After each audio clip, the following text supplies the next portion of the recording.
हर सफ़र एक जगह आकर अलग हो जाता है। किसी को ट्रेन पकड़नी होती है, किसी को रिश्तेदारों से मिलना होता है और कभी-कभी किसी को अकेले ही घर तक जाना पड़ता है। 7,500 किलोमीटर पहले हम 5 लोग निकले थे। अब मैं अकेला लौट रहा था।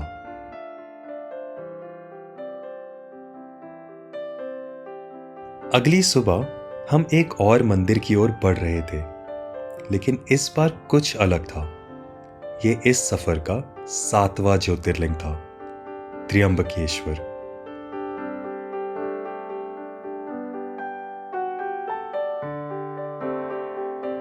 टीवी पर जब पहली बार दर्शन देखे तो शिवलिंग अपनी जगह पर था ही नहीं। कोई विशेष पूजा चल रही थी शायद।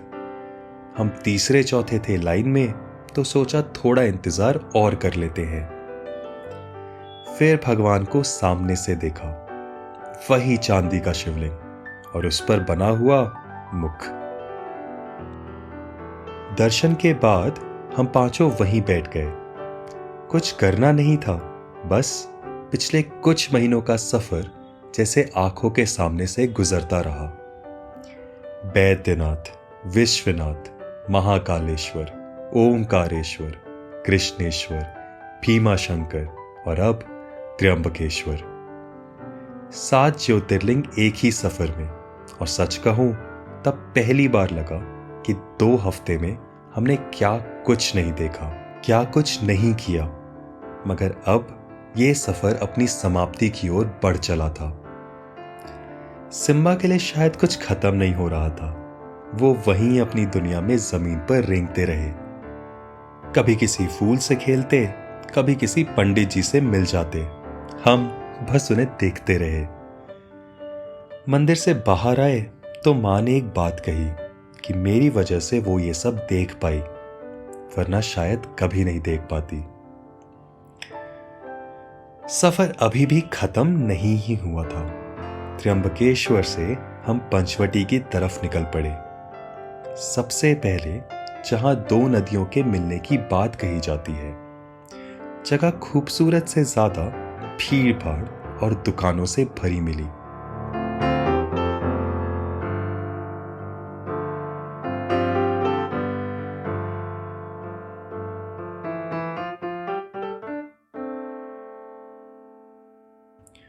फिर वो 5 बरगद के पेड़, जिनके नाम पर पंचवटी का नाम है, और वहां से सीता गुफा की तरफ, जहां वनवास का वास बसता है, जहां से सीता हरण और आगे रामायण का युद्ध शुरू होता है।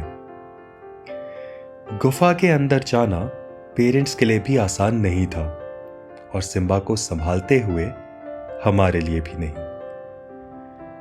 अंत में हम पहुंचे कालाराम मंदिर, और वहां सब कुछ थोड़ा शांत था।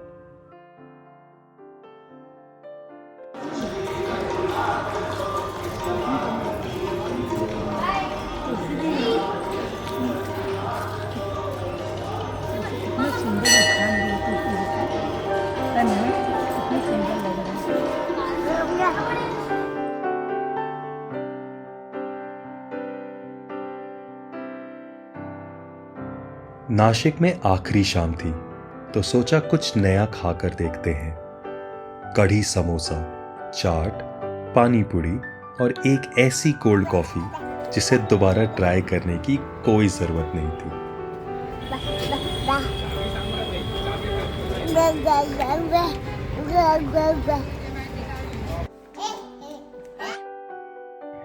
शायद हमें तब भी नहीं लग रहा था कि अगले दिन से ये सफर अलग होने वाला है।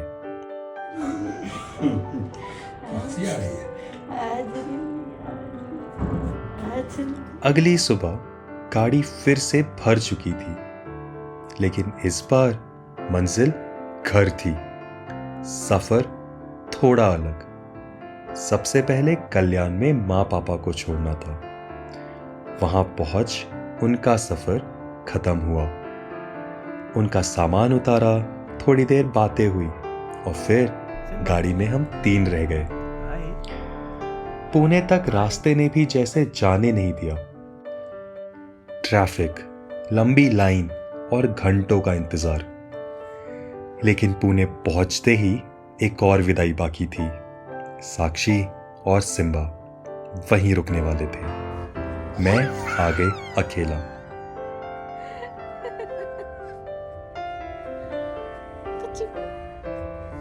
बाय बाय मछुआ, बाय।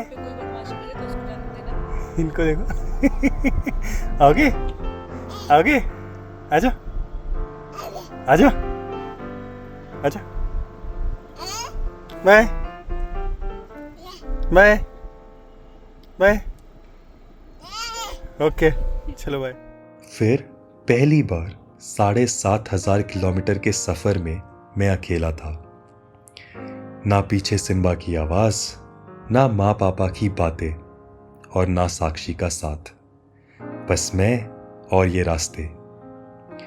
सोलापुर तक ट्रैफिक साथ चलता रहा। उसके बाद रास्ता खाली था।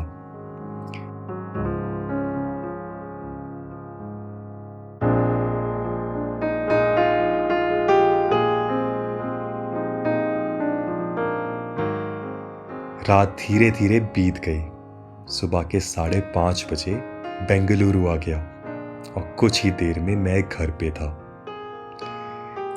इतनी यादें लेकर फिलहाल के लिए मैं अकेला घर पे दाल चावल खाने बैठ गया। और घर में आज पहली बार सिम्बा नहीं थे। पता नहीं क्यों उस वक्त उनसे बात करने का बहुत मन था। सिम्बा, तुम्हें यह सफर याद नहीं रहेगा। तुम्हें याद नहीं रहेगा कि हम कहां कहां गए थे। किसने तुम्हें गोद में उठाया, किसने तुम्हारे साथ खेला, किसने तुम्हारे लिए रास्ता बनाया। But I want you to know this, जिन भगवान के नाम पे हमने तुम्हारा नाम रखा है, उनसे तुम्हें मिलवाने की, उनसे परिचय करवाने की ये हमारी कोशिश थी। गांव में हमारे घर पे शिव जी का ही मंदिर है और तुम्हारे मुंडन के लिए अपने गांव जाके तुम्हें उनसे मिलवाना भी हमारे लिए बहुत जरूरी था। इस पूरे सफर में तुम इतने लोगों से मिले। किसी को आराम से आवाज दे के बुलाया, किसी को बाल पकड़ के बुलाया, मगर सबको हंस के देख तुमने जरूर उनकी जिंदगियों में क्षण भर का ही सही मगर आनंद खोल दिया होगा। ये 7,500 किलोमीटर, 9 स्टेट्स, 65 डिस्ट्रिक्ट्स और 7 ज्योतिर्लिंग हमने तुम्हें परेशान करने के लिए नहीं किए, बल्कि ये हमारी एक कोशिश थी तुम्हें अपनी जिंदगी के इस भाग से रूबरू करवाने की, जिसमें हम तुम्हें एक जरूरी किरदार बना चुके हैं। ये एक कोशिश थी तुम्हें बताने की कि तुम्हारे माँ पापा, दादू दादी, बुआ फूफा, भैया, इन सब से आगे भी बहुत लोग हैं जिनके आंखों का तारा हो तुम।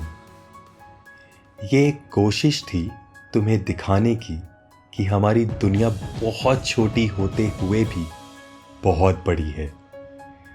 ये एक कोशिश थी तुम्हें मंदिर, समंदर, पहाड़, टीले, भीड़, शांति, रंग बेरंग ये दुनिया में सब दिखाने की।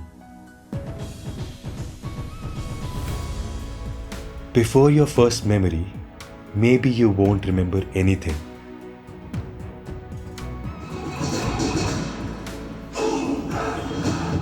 मगर आज 1.5 साल की उम्र में जब तुम भगवान को देख जय करते हो, जब गाय को देख काओ और कुत्ते को देख डोगो डोगो करते हो, जब तुम किसी से भी मिल हाय बाय इधर उधर सब करते हो, आई जस्ट नो कि ये ट्रिप और आने वाली ऐसी अनगिनत trips will have a long term effect on you. I make you a promise that this will continue. We will continue. हमने वेट नहीं किया कि तुम बड़े होगे तब हम ये ट्रिप करेंगे, और ये एक कोशिश है to make you realize that this is what your childhood looked like before you could remember it, before your first memory.